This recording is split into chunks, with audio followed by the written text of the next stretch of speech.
Hey everyone, Lewis aka Spider-Man 1991 here with another graphic novel review, where today I will be talking about the second volume in the Star Wars Kanan series, First Blood. Now this is also not just the second volume, it's also the final volume. I did review the first volume. I'll put an annotation somewhere so you can click on that and go watch that before seeing this one.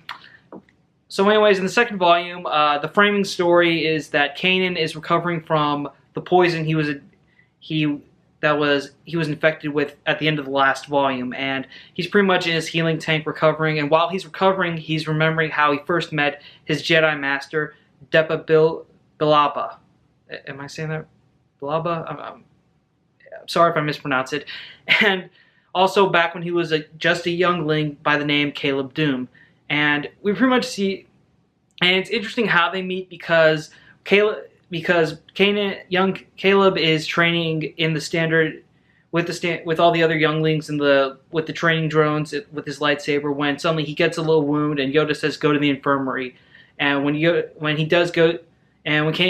goes to the infirmary, he sees Master Bielba there in a healing tank, and he's just like curious about who this is and who she is and why is she there and stuff. And that kind of is sort of the building block of their relationship, which is interesting because Yoda was the one who told him to go there. So of course Yoda's pretty much the wisest being in the Star Wars universe, so let's go with that.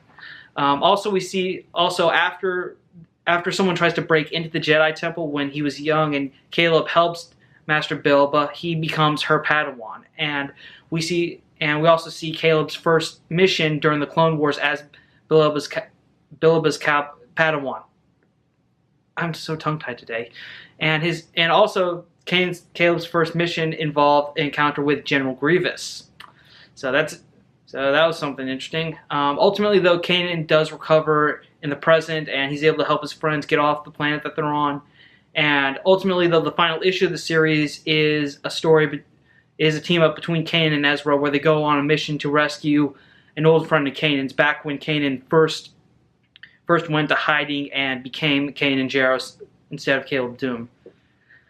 And so that's really all that happens in the second volume. Overall, I really like this series. If you are a fan of Star Wars Rebels, and if you're like me and Kanan Jarrus is one of your favorite characters, I highly recommend picking this up. It's a really great companion to Rebels. It does fill in a lot of backstory to Kanan, because, I mean, for me, when I first saw Kanan in Rebels, I was kind of curious about where was he during Order 66, how did he survive, and how did he become this smuggler. So the series overall, this in the first volume answered a lot of questions that I was curious about.